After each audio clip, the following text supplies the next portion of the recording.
तरीके से चुनाव आयोग ने जो वोटर लिस्ट में पुनरीक्षण की मांग की है, उसको लेकर क्या कहेंगे आप? देखिए, ये प्रजातांत्रिक व्यवस्था है देश में और उसको एनडीए गठबंधन की सरकार है, केंद्र में भी सरकार है और बिहार में भी सरकार है। प्रजातांत्रिक व्यवस्था को ये लोग ध्वस्त करना चाहते हैं और डेमोक्रेटिक सिस्टम में बाबा साहब भीमराव अम्बेडकर के द्वारा जो संविधान में मौलिक अधिकार दिया गया, सभी लोगों को दिया गया, चाहे दलित हो, पिछड़ा हो, अक़लियत हो, ऊंची जाति के लोग हैं, सभी लोगों को मौलिक अधिकार दिया गया है।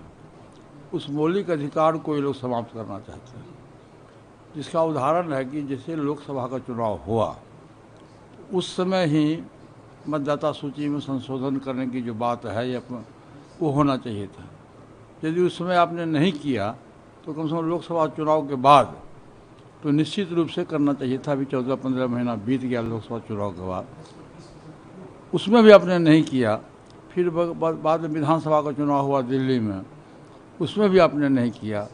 और अब बिहार का जब चुनाव हो रहा है तो उसमें आप प्रशासन के बल पर, चुनाव आयोग के बल पर अब बिहार के मतदाता को मौलिक अधिकार से वंचित करना चाहते हैं।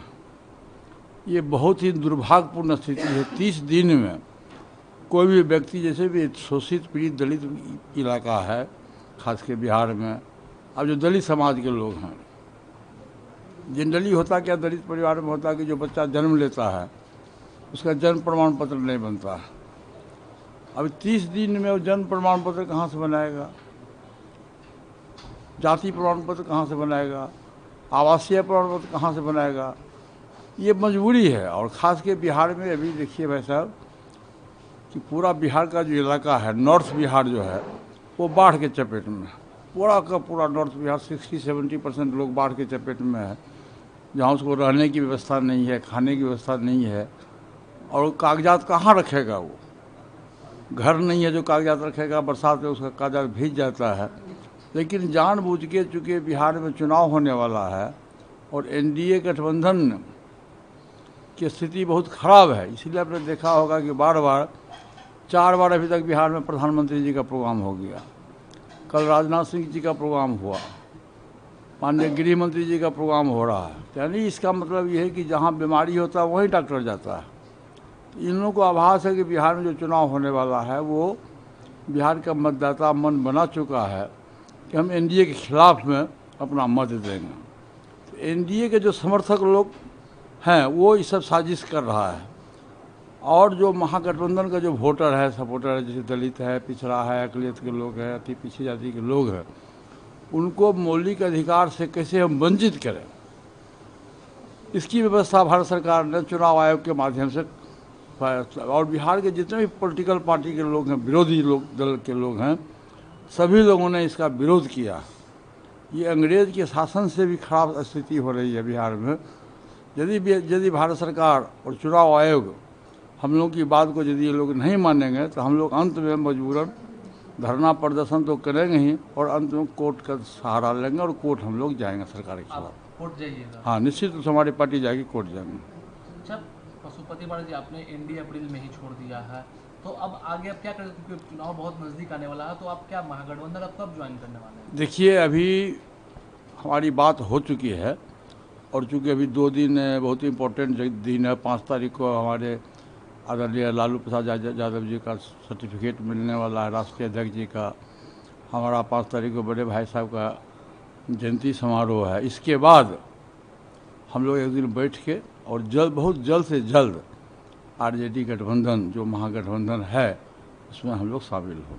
क्या पशुपति पारस कितने सीट का डिमांड? देखिए, सीट का अभी सवाल नहीं है भाई साहब। आपने देखा होगा कि भाजपा सबसे बड़ी पार्टी है, एनडीए है, कांग्रेस है, आरजेडी, किसी भी दल में अभी सीट का समझौता नहीं हुआ। पहले हो जाए कि हम गठबंधन के पार्ट हैं, फिर जहाँ जो जिसका अधिकार बनेगा। मेरा एक प्रिंसिपल है, देखिए हम लोग 77 से विधायक रहे हैं, 40 वर्ष हो गया विधायक बने हुए, तो हम लोग संगठन करता रहे हैं और जानते हैं कि संगठन में क्या मजबूरी होती है। और अभी तक हम बिहार में 25 जिला में घूमे और 25 जिला का जो हमने रुझान देखा, जो हमारा वोटर और सपोर्टर है उन लोगों का जो रुझान देखा है, उन लोगों का एक स्वर से कहना कि एक व्यक्ति और एक पार्टी की सरकार बिहार में 20 वर्षों से है, लेकिन बिहार की स्थिति, लॉ और स्थिति बहुत ख़राब है। दलित विरोधी सरकार है, खास के महिलाओं के साथ में बलात्कार, अत्याचार और लूट घसोट हो रहा है। संविधान को के अनुसार काम नहीं हो रहा है। तो हमारा ये सोच है कि सरकार के विपक्ष में बिहार की मतदाता है, तो हमारे पास जो जिताऊ उम्मीदवार होगा, हमारा जहाँ संगठन मजबूत होगा, जहाँ जिताऊ उम्मीदवार होगा, उसके लिए गठबंधन धर्म में हम प्रयास करेंगे कि हमारा जो संगठन में जो लोग हैं, और हम लोग बाहर से नहीं लाएंगे, पार्टी का जो वर्कर है उसी को हम टिकट देते हैं। उसमें जो संगठन में जो लोग हैं, जो जिताऊ उम्मीदवार होगा, उसके लिए हमारा प्रयास रहेगा।